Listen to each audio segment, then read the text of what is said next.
All right. Hello and welcome back to my channel. Hi. I already said it. Okay. Never mind. Just let's start again. Hello. Now, this is just a video. Sure, it may not be related to the lore of the timeline yet, but don't worry, that video's coming underway. Um, this for now is just a video to just a free for all video we can have some fun with, just to and the point of this video is just to make fun of my old book ideas to see what I think of them now. This definitely isn't one of my numerous distractions to hide my incompetence as I am making a 54-minute video about the lore of my timeline. No, definitely not. So let's get into my awful book ideas that I'm happy to give away to those who are looking for some inspiration, and I'll go into some commentary and criticisms of each idea that I went over with ChatGPT, because that's my only friend, other than Danny. Yeah. Uh, yeah. Okay, let's get into the video. All right, let's get into the first one from one of my many, many documents. So let's start. Okay, this one's called "The Time We Were Promised." After a strike from a comet from beyond strikes the planet, everyone in the entire world gains powers beyond imagination, and chaos ensues throughout the entire world as people are trying to one up each other for supremacy. In this world, there is no good or evil, just your neighborly anti super people's army, Asa. Oh my god, did we just get an Asa Hutchinson meme in here? Alright, anyway. Who will try to fight against the super peoples of the world. However, despite the problems of the world being hard enough, a sinister beyond human control has much bigger plans for them. Okay, this is the worst summary of the idea. Okay, so here's what actually happens. Basically, the plan for this book idea, was that it was going to be like a long spanning series, kind of like Mega Man or something like that. And it just overall, I just didn't like it because, to be honest, I'm not a fan of superhero things. Like, I hate superhero shows nowadays, and especially like then. But basically, it was supposed to be just like a series where this comet had like this entity inside of it, and it would like infect every person it touched, and like he would like try to do conniving plans to take over the globe and stuff like that, but he always failed in the end. And it would be like a massive book series spanning thousands of years. But let's be honest, people have already done that and better. But hey, if someone can find a way to utilize it, I'll be happy to see that. So there you go, first idea. Also, before I go on, I'm just gonna say I hate the font that's being used here. What's it called? Oswald? Yeah, I hate the look of Oswald. It looks like something I'd get from a terrible science fiction book. But otherwise, anyway, so let's get into this next idea. The Knights of Sealand.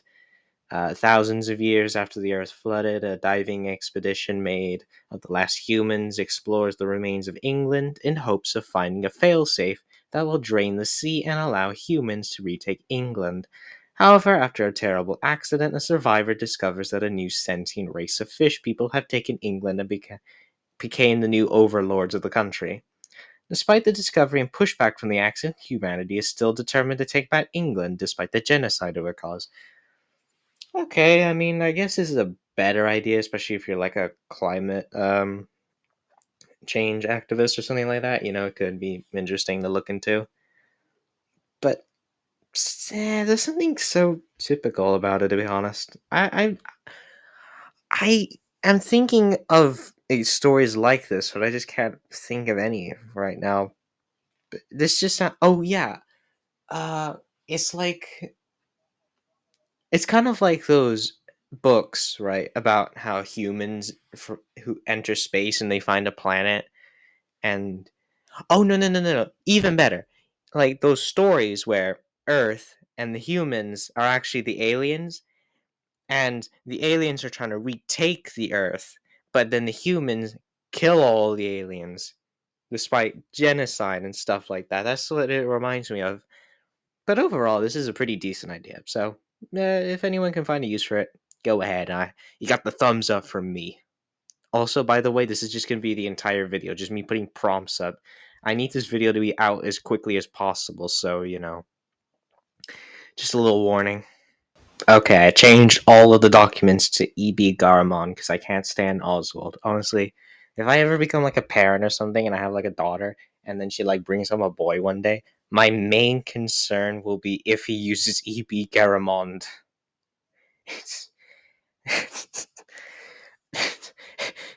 Hey, listen, Mr. Sir, I was wondering if I could marry your daughter. Oh, really? Oh, well, you're gonna have to answer a question for me. Yeah, sure, what is it? Do you use EB Garamond? No, I'm a Times New Roman guy. Get out of my house! That would be the conversation. But anyway, let's get into this idea. What's the idea? Oh, yeah. The TV is always on. Oh my god, this idea is horrible. In a world where humans are far too absorbed with technology, technology has to live in a constant existence where they can't be turned off, and so all forms of technology have become living creatures with the sole purpose of entertainment to ensure humans have entertainment all the time. However, something is growing on the TV, sentience or something else. A tumor is growing in all forms of technology that has a sadistic wish to kill all humans in the universe. Okay, basically, this summary is horrible. What essentially the idea was that like televisions one day and stuff would like suddenly sprout arms and legs and begin like sucking humans through the screens and things like that. Something like that. Oh my god, I just realized that would be like the most boomer esque. No, not even boomer.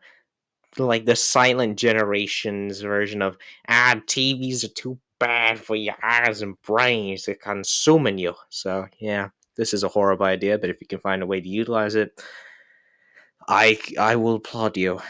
Actually do think is kind of a cool idea to use. So this one's called Click, and basically the summary is that with a click of a button, you can see the future of someone's life and know exactly what they will do with 100% accuracy. The governments of the world use this technology to prevent wars, dictatorships, dissidents, and crime forever. Ugh. One day, however, a man manages to escape the cycle and tries to stop the governments of the world from constantly deciding the future.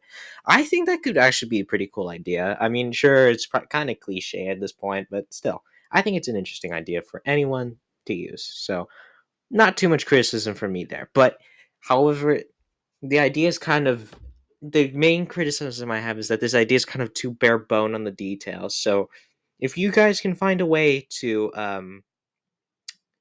what fix it or add more details it, please let me know in the comments below, and please you can try to figure out how to make it into a good story. Okay, again, this one is kind of another cool idea that if I do think it could use a little bit more work, but if someone is able to find that out, I think it could end up being a great idea. So basically, this is called A Wonderful World. In a London set in the near future, the advancement of technology has led to the rise of the custodians, machines designed to walk and talk like humans and do the job of the humans. And so they have taken up every job in Britain and the world, allowing humans to enter a life of sedentarianism and laziness. One day, the founder of the custodians is building his most advanced model of custodians yet, that are designed to look exactly like humans and have 10 times the abilities of the average custodian and all the knowledge in the world. This model is so advanced that it even begins displaying emotions, a worrying amount of emotions. Without the worry of the dangers of letting machines have emotions, he begins teaching the model the lessons of being a human. Unknowingly, this leads to the model achieving sentience and begins teaching other custodians the ideals of free will. Suddenly, all of Britain pounces on this with fear and great curiosity. Little do they know is that once you give something sentience and the lessons on free will, it will stop at nothing to free itself. I think this is a cool idea. Like in my original rendition of it, basically was that in the story, the machine was like created by the founder of the custodians because he lost his wife one day, so he built another one to look like and act like his wife. But then the machine goes on to like become like sort of like a civil rights activist and wants to form like a united kingdom of machines within the United Kingdom. And like there would be so much like opposition from like the government, the Church of England, the criminal organizations, corporations, and like so many. This honestly has a really good. It's not like a story where like the machines like kill all the humans, rather the machines gain like equal footing with them, and are able to have their own nation within the nation. I think overall this could work as a cool idea for a story. You can just don't set it in America. America would be way too typical.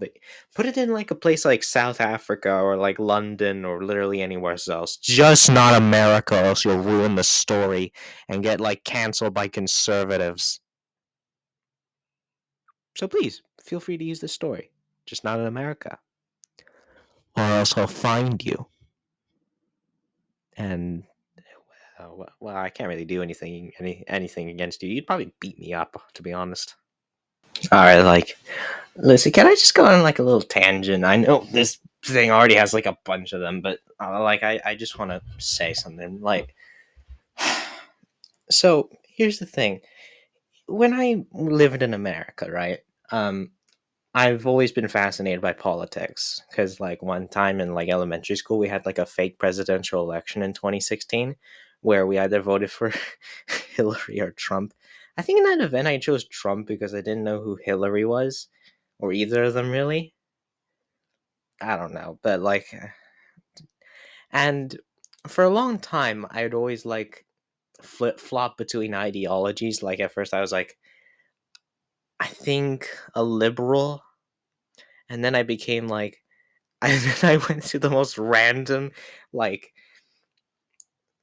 transfer metamorphosis of ideologies. Like, I at first I was a liberal, then I became like a totalitarian, then I became a fascist, then I became a communist, then I became a national Bolshevik, then I became a socialist, then I became a social democrat, then I became a democratic socialist, then I became a hardline conservative, then I became a centrist conservative, then I became a Christian conservative, then I became an Islamist, then I became a freaking pacifist, then I became an anarchist, then I became a anarcho-communist, then I became an anarcho-feudalist, and then what's and then I went through that whole stage where I was like acting like I was a conservative, and now I'm back to being like a liberal, a social liberal, and liberal socialist. But like, here's the thing: out of all the ideologies, I could have fun with them, but the one I couldn't have fun with is conservatism of any kind. Like, conservatives nowadays, oh my god, they're the most stuck up people in existence. And I don't mean like normal conservative people. They're pretty. I know some people in my life who are conservative. They're pretty chill. They're like super cool to be around. They're like, they're fine with most things. Sure, they're like conservative about like things like the economy and maybe certain subjects of culture. But like overall, they're pretty moderate, to be honest. When I say conservative, I mean those in government and those in social media. Like those who are in government, right? They're like insufferable to listen to because they think everything, especially like American conservatives, like they think everything needs to be censored. They say they're for the Constitution, but then they contradict themselves by saying that like everybody who isn't a conservative needs to be silenced. And like, just, it's so stupid to listen to, you know? It's like, I don't know. At first, when I became like a conservative, like, I thought I was just standing up for common values, like free, especially in America. I thought I was standing up for freedom, democracy, republicanism. And I don't mean like Republicans, I just mean like the ideals of republic. But now I realize that in America, the Republican Party, like the main conservative group, have just turned into like this weird Christian nationalist authoritarian Trumpian party. Like, they don't stand for what I believe in. I'm like more of a Reaganist, if anything. Sure, I don't agree with trickle down economics, or Reaganomics as they called it, but I believe in freedom and doing what's right. Nowadays, conservatives, have done so much stuff that made me ashamed to be one. And the nail in the coffin was listening to all these social media conservatives and then Rishi Sunak with his stupid national service idea. Like, in America, we have a bunch of American conservatives who try to act like they're all common sense. Like you have Matt Walsh, Ben Shapiro, uh God, like Brett Cooper. Who else are there? American conservative. Oh, no. Let's start with Matt Walsh. And then we can get a bunch of other results. Who else? Ben Shapiro. Man, where's the little thing? Anyway, listen. Oh yeah, and then there's Candace Owens. There's Abigail Shapiro, Charlie Kirk, Jack Posobiec, Michael J. Knowles. Oh my God, there's another Matt Walsh. Oh wow, there's two Matt Walshes. There's like the one that's an actor, and then there's the one that's like the diaper fetishist. But anyway, uh, yeah. But listen, I used to listen to all these people, like Ben Shapiro, Candace Owens, Matt Walsh, Michael J. Knowles. I used to think, wow, or like Dinesh de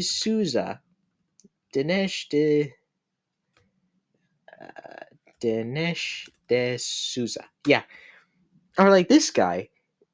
I used to listen to a bunch of these conservatives, but now I realize that listening to them, I wasn't actually getting anything useful. All they would try to do all the time was just make me angry and ignorant and stupid. Like I wasn't learning anything. I wasn't getting anything useful out of listening to these people. Now I realize that all of these American conservatives, all of them are stupid. Like none of them have anything good to say. They're all of them are say they're conservatives of America, but if you ask me, I think an American conservative is one that stands for democracy, for common values, for the goodness of other people, maybe Christianity, but that's what I think conservatives in America should stand for. Not this stupid, we need to cancel the woke, or we need to get rid of everyone who doesn't agree with us crap, or Trump is the savior of America, or that anything that assaults Christianity is a lie, or in Ben Shapiro's case, Judaism. But yeah, basically, we, I think, honestly, that I think that we should stop thinking about them, to be honest. They're not helping us, nor are they helping the conservative movement. It's because of people like these and because of the way they act that I became ashamed to be a conservative.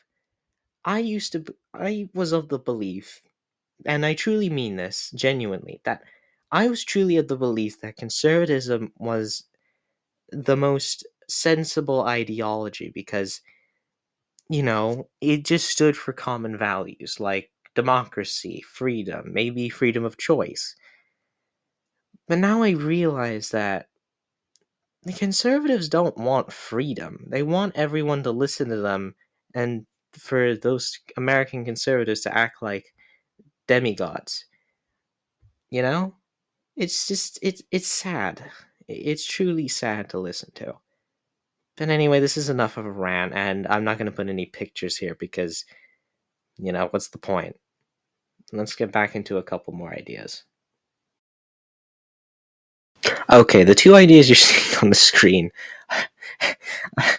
One of them was out of pure insanity, and the other one's out of just boredom. The second one's from my first ever times of writing when I was 12. So the the first idea, um, let's just say the title is Anna Loves Hilter. So basically, she's a an extreme German nationalist fanatic named Anna, and Anna really loves Hilter. One day, she heard that someone has invented the time machine and wanted to go back to the past to help Hilter win the war. But her crush, not like it's her crush, whom I think I named Gut or something like that in the original rendition, um, goes back in time with her, and they both get superpowers. And because he ended up like going through the streams of time and ended up in a different place, by the time he lands in like I think the 50s or something, Hilter has already won. Anna basically became his biggest fangirl and his biggest fangirl and became his own personal superwoman, and she takes over the entire world. So Good has to go around and get the help of like Charles de Gaulle, FDR, Churchill, Stalin, and like has to like go together to stop her and like defeat the Nazis and stuff like that. It was a hilarious like idea. Truly one of my most insane. Okay, let's get into the second one. This one's like my most boring one. It's like the Five Kingdoms. That's the name of the story. Basically, after. Actually, I'm not going to go into the meaning of this one. Basically, the Five Kingdoms was a sort of basically like a type of war story where it took place on this imaginary continent called. I don't know. It was like the Romanian word for paradise, but I imagined basically the story is like there were five kingdoms, all of them with like random names, which ironically came from the names of bugs. And like these kingdoms had been warring against each other for centuries, thousands of years basically. And one day, like one of the people plan on escaping to go find a new home and stuff like that. So yeah, that's the main idea. And it was one of my don't judge me too much. This was one of my first ever book ideas independently. So if you want to use these two ideas, please let me know how you would improve them, especially the Anna loves Hilter one. God, I was a terrible story idea maker one back then. All right, so this idea is kind of like super long. I wrote so uh, in the halfway point, I'm going to put the second part of it. But here's the idea: the story idea is called the Borderlands, and okay, essentially the idea is this: in the year of 2200, the 170th anniversary of the expansion into space by humanity throughout the solar system is being celebrated. With the final piece of the puzzle being established, Pluto is now a part of the United Nations as a mining colony of several different European countries. At this point, the world, the entire solar system is ready for their system-wide national inter transnational planet organize national holiday is going to start today. But um, this is all interrupted until they arrive. In the midst of their celebrations, a huge armada of spaceships and star navies arrive and assume the vassalization and splitting up the solar system. They are now a protectorate of the Holy Japanese Empire, an empire that has existed for millennia and are now in a desperate state of fear. Apparently, our current timeline in the story is not the true timeline. We are simply in a restart timeline that happened after the Axis powers won World War II back then. Japan and the Reich were victorious, but tensions flared between the two as the Reich attempted to build a weapon to destroy the Japanese Empire.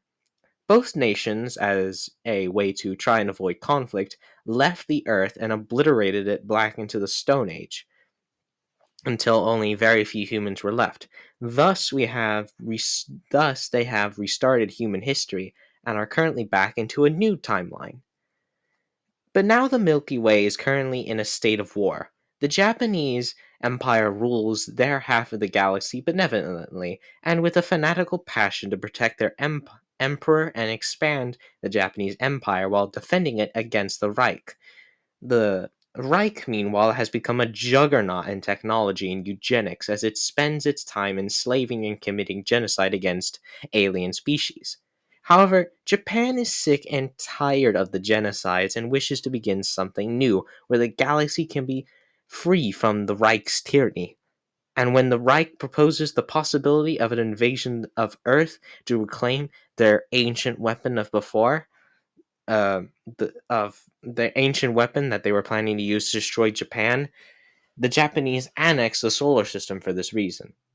With humanity now at a crossroads about its future and survival, it must make a choice. Will it fight for freedom now and deal with the Nazi threat later on, or will they work with the Holy Japanese Empire to destroy the Nazis once and for all? Okay, the grammar is really awful, but the idea is like insane. But also, I think it could really work well. If anybody has any his interest in like sci-fi and military fiction, this would probably do very well for you. I think it's kind of insane, but also a really cool idea at the same time. So if you ever need a free idea, just remember Space Japan and Space Reich fighting over the Earth. So there you go. All right, so after this idea, I'm going to go on a quick fire where I just shout out a bunch of my other ideas for books. So this one is actually one of my most interesting ideas, I think, other than the one I'm writing currently. It's called The Final Experiment. Basically, in this book is it's was planned to be a book series, but essentially it's like one in the story like scientists had come to essentially conquer Europe, which they call Europa. And they took over Europe and then destroyed the rest of the world, and since then have been keeping their main scientist population contained within like dome cities of the former European capitals and university cities like Warsaw, Berlin, London, Paris, Moscow, and more like that. But also, in the story, the scientists were not just stuck in those cities. No, they were committing large scale experiments on the rest of the European population. Like in for example, in the story, by the time it starts, there's a new experiment where they're building a city, and the city is essentially like like a nice European idyllic like Maltese place, and all the people would be kidnapped from the mainland and be having their minds erased, and then they would live there. But over time, the water would like rise, and like conditions would get worse. There wouldn't be any contact with the mainland, and they'd all drown. So the main point of the experiment was to see how humans would react in that sort of situation and whether they would work together or not. But that's just one of many different social, psychological, and genetic experiments they did all across Europe. Like some, they tested different chemical or bioweapons. In others, they tested how nation states would act in certain different social situations. And all of this isn't actually for a unique purpose. It's most the cities of Europe mostly commit these experiments just for the hell of it. But there is and there is one group that do plan on having an ultimate end goal, and that's in the with the group in London, which is why the story was going to be a series. And it's because in London, the group who ruled that city was planning on turning themselves into androids, so that way they could like live forever and do as many experiments and become the pinnacle of scientific genius for as long as possible. So yeah, I think it's an interesting idea. So, and I hope anyone who has a passion in like science fiction can find some sort of like interest with it, and who knows, maybe you can make a story out of it. So there you go. All right, let's get into some quick fire ideas. Also, by the way, the reason why this video looks so awful is because this was meant to be made in like a single day. Not exactly because like I'm trying to be as quick as possible, but purely because I don't want to have you guys like not having any content for a long time. So, and I already had this video in the planning anyway, and it was always meant to be like a 1 day thing. So that's why it looks so terrible. And uh, and it's also because like I don't think it really needs that many visuals. I mean, it's literally just me sitting here and telling you all my horrible book ideas for free, so then you can use them. So I don't think this video needs much improvisation or like needs to look like a freaking Marvel's movie or something like that. But anyway, let's get into the quickfire ideas. Right. All right. This is like the seventh time I've recorded this because for some reason things are not going well. But basically, in the idea, right? The story, the first one is that it's called The Community, where the University of Oregon begins like a sort of social experiment, Like they're trying to like, they're building a bunch of different planned communities, and within each community, it would include members of certain groups of people, like minorities such as the Jewish population, Palestinians, white people, African Americans, all the other groups. And they would be thrown into a bunch of different social situations, like food is running low, uh, people are getting killed, and would this lead to multi ethnic conflicts and that kind of thing? Which, I mean, honestly, it could probably work. Like, in the idea, I was planning on making like sort of like a diary story where someone within one of these groups was like watching what was happening and was documenting it. But the thing is that within the story, right? I I was having the terrible idea of adding too many groups or so many different types of people that it would become like basically just real life but ultra segregated, and that within it I would be accidentally stereotyping different groups of people. Like, I think in the story I had the idea of having like members of the Jewish community get murdered, and then it would cause like a conflict between them and the Palestinians, or like in the white community, like some of their members would be caught stealing and would be murdered, and it would cause like a fascist to come up in power. And in the story idea, it was literally one of the characters was like a member of the white community, and they were literally the son of a member of the KKK who don't really even exist anymore, to be honest. But it was going to be a super problematic story because even though like I'm say a Pacific Islander, for instance, like it would have been offensive to literally anybody else. And I don't want to do that. I believe genuinely that we should move past stereotypes and that kind of thing, and that we should really just come to accept our differences and find ways to make peace together. But this story idea was not going to cut the cake, you know? It was going to cause more problems than solve any. Well, I wasn't really there to solve anything. I was just to make a social commentary, get my social awareness points from being woke. That's my points going up. But anyway, yeah, it's just a bad idea. But let's get to the next one. All right, let's get two ideas out of the way. So the first one's called "God Save the Queen, Down with Big Boris." Essentially, the idea is that like Boris Johnson, the Prime Minister between 2019 and 2023, before he got booted out by Partygate, is that he took over the United Kingdom and invaded Ireland and turned the entire country into an ultra nationalist dictatorship. And the idea is that like the royal family then start like Her Majesty's Most Loyal Resistance and like fight Boris Johnson.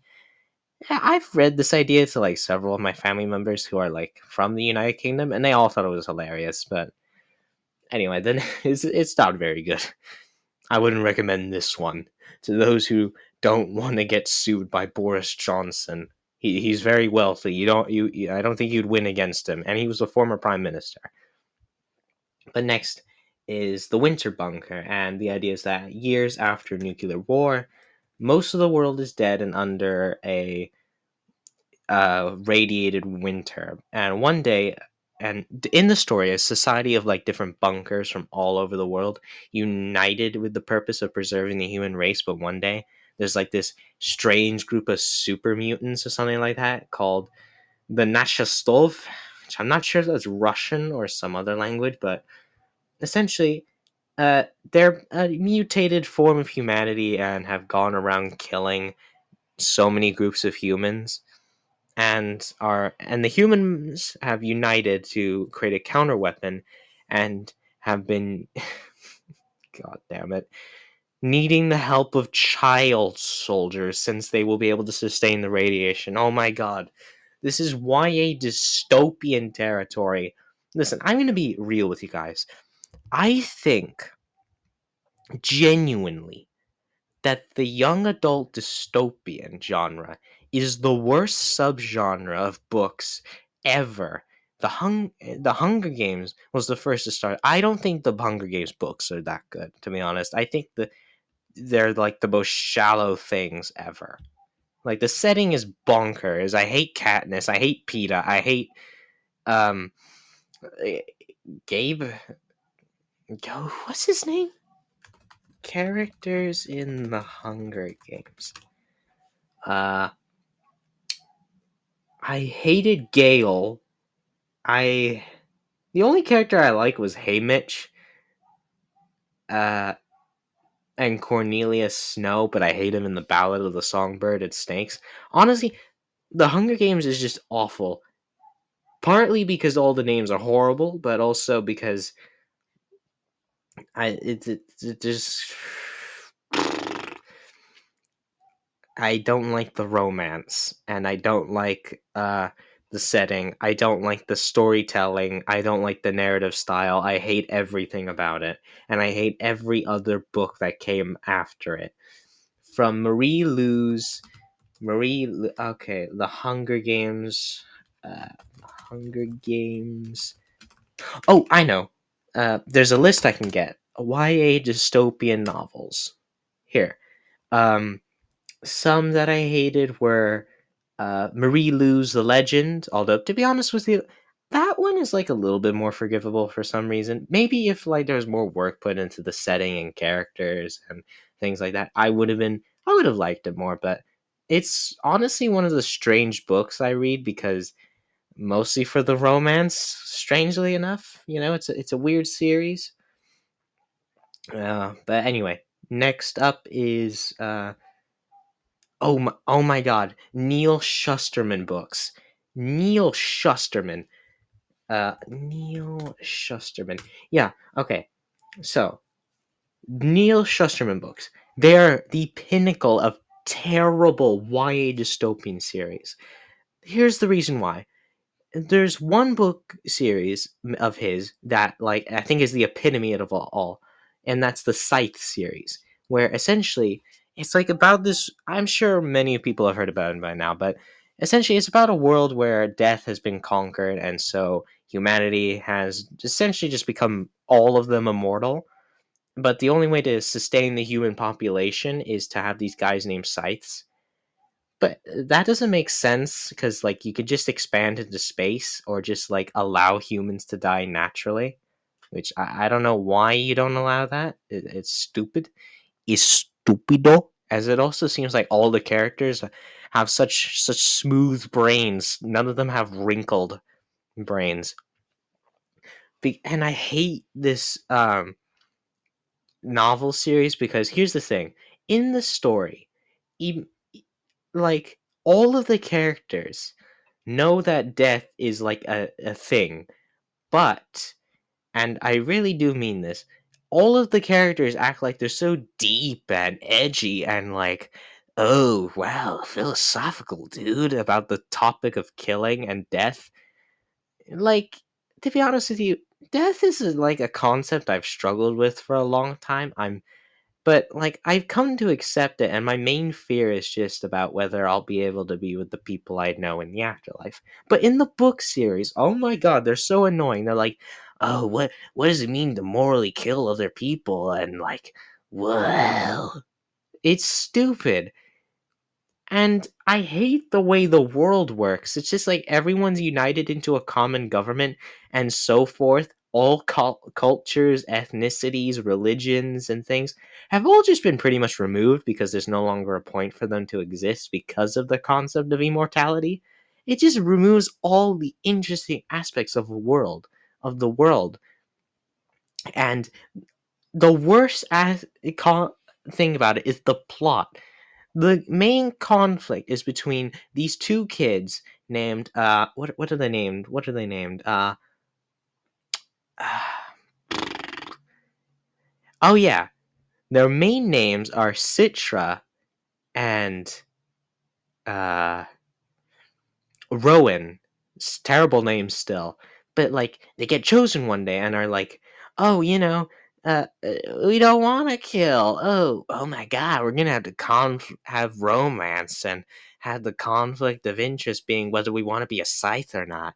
And like that's like a stupid plot on its own. It's just like why? And then not only that, but in the story, the main villains are, and oh my God, this is a really long Wikipedia article, but anyway, the main conflict of the story is that between um the Scythe community, which is like the main governmental body that's keeping everything in check by allowing people to actually die, is in the story, there's two groups. One is called the Old Guard. Is that what they're called? Old Guard? Yeah, the Old Guard, which is like the main faction of the Scythedom, and that they believe that killing people should be done with compassion and with respect. And then they're basically like the U.S. military. They should at least be sort of respectful whenever they fight in their wars. Meanwhile, the New Order believes that scythes should take pleasure in it. They're basically like the disciples in Fallout 4 Nuka World, where they love killing. This is like the stupidest conflict ever, and I don't know why the New Order is being allowed to exist. If anything, this just shows Neil Shusterman doesn't really think about the conflicts in his books. But anyway, uh, it's just a terrible book. It's like the epitome of all terrible YA dystopias. Basically, why I say this is because it shows shallow world building of the highest order, shallow character building of the highest order, terrible romance, awful names, because all the characters in the book are just named after famous people like Michael Faraday, who was an English scientist, or uh Marie Curie, Robert Goddard, and uh, and Anastasia as Citra Terranova, who. Sorry, my voice got cut off right there, but anyway, um. Overall, just don't read a Neil Shusterman book or anything in the YA dystopian section. They're all horrible. All of them. They're terrible. But let's get back to my ideas because I'm a better writer, obviously. Anyway, so what else do I have? Oh yeah, the London clan, where in London, which has become the new Italy, the cops have lost their ability to do anything really, as um, the criminal clans of the city have done a brutal takeover, and right now, terrorism, robberies, and assassinations are very common, and all of London's citizens live in fear and terror. However, the goal of the gang war for all the parties involved is for like a computer chip that will give you all of access to Britain's hard drives, money, information, private calls, telecommunications, and even nuclear bombs. So the police are trying to stop them, obviously. But however, nobody knows the cops, the clans, the criminals, is that all of them are being manipulated by a evil group that's trying to remake base it called Angel in the book, where they're trying to form like a neo-Christian European civilization polity, united and stuff like that. So that's one idea down. It could be a pretty interesting idea. But let's get to the next one. The Kings of Africa. Oh God, I don't want to read this one. It's just neo-colonialism, but 10 times worse because Europe has to move to Africa. So racism will be very much involved. I don't know why a load of my old book ideas had something to do with like racial conflicts or whatever, because I would be terrible at explaining how they work. I'm just aware of how they work. I can't articulate it. But otherwise, if you could probably find a way to make this interesting or whatever. So yeah, that's it. Next idea, or a couple ideas left. Okay, let's go supersonic racing with these final ideas. Fall. Oh god, how many do I have left? Okay, okay. The first one, breathe. Several thousand years in the future, after the Earth was destroyed in a terrible incident, the ship, a large spaceship, is in like a dilapidated state. The survivors live under totalitarian rule, and the ship is in the middle of a civil war. One day, the resistance is stormed and destroyed, leaving only a handful of rebels to fight. They soon find coordinates to a Garden of Eden-like planet and realize that the rulers plan on abandoning most of the survivors to create a new empire down on the new planet. The rebels then fight to the last stand to ensure that this evil society cannot live on. Next idea. The title. Oh god. It's my favorite idea. The Fangs of Love and Neo-Nazism. The summary is that there are two men named Fang on opposite sides of the world. There is Liam Fang, who is a neo-Nazi vampire who vows for the rule of the white vampire by conquering Transylvania. Oh god. And then there's Alan Fang, meanwhile, who's like a vampire hunter who's determined to genocide all the vampires. He is sent to Transylvania to join the war against the final few heretics and Xeno scum that are the vampires. However, when he meets the Liam Fang, who's a vampire disguised as a far right Romanian neo-Nazi, he is swooned by how dreamy and ripped he is. Soon, however, he will have to pick a side between genocidal vampire hunters and separatist neo-Nazi vampires. Oh god.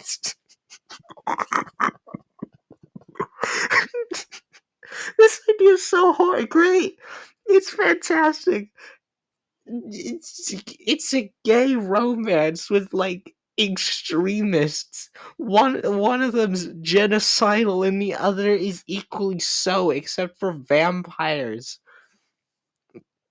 God, somebody please figure out a way to make this like a Wattpad fiction or whatever. Please, somebody. Oh god, it's so horrible. It's so bad. Oh my god. I think I'm done. This video's gone on for long enough. I've had too many rants and side things. This video is just a mess and I love it. Ugh. Okay, look. I was probably like having the same reaction to you as like when you clicked on this video. It's oh yeah, it's just some random book ideas. Let's go look at them. But I don't think you've ever expected to just click on a video and be like thrown into the worst made thing since like the Bible. And like you didn't expect me to just talk about my ideas, but then midway I would have a rant about my ideological metamorphosis over time, how much I hate the YA dystopian genre, and have it end with a Wattpad gay romance between like a genocidal vampire hunter and a neo-Nazi vampire. God, okay, listen, I'm gonna be honest. This isn't a video for serious reasons. This is just like a video so then I can have like some time to keep working on the 54-minute one I'm making currently. This one is like 50 minutes long, yet it's easier to make because I put less visuals. This was meant to be made in a day, guys. That's how lazy I am with this one video. But yeah. Yeah, overall this was fun to make. I was happy to do this, you know? Like, sure, it's not the best thing I've ever made. I can make way better, to be honest, but it's just so simple and fun, and it's not meant to be taken seriously. I'll be coming back with the next video I'm gonna make is probably gonna be another one before I make the 54-minute one. It's gonna be like another entry into the timeline about the early years and that. Or no, I think I'll just stick to making the 54-minute one. Then I'll put the true timeline of how everything evolves and so forth. just like, yeah, overall, this is gonna be fun. It's gonna be an interesting time overall. Sure, this YouTube channel may get more and more into an insane asylum, and you'll be delving into my worst imagination. But yeah, it's just yeah, this YouTube channel isn't meant to be like a serious thing. It's supposed to be a fun place for me and the people listening, if there are any to be honest. But yeah, so overall, have a good day. Please stay safe and write that idea about a gay romance or a vampire hunter, a real neomancy vampire.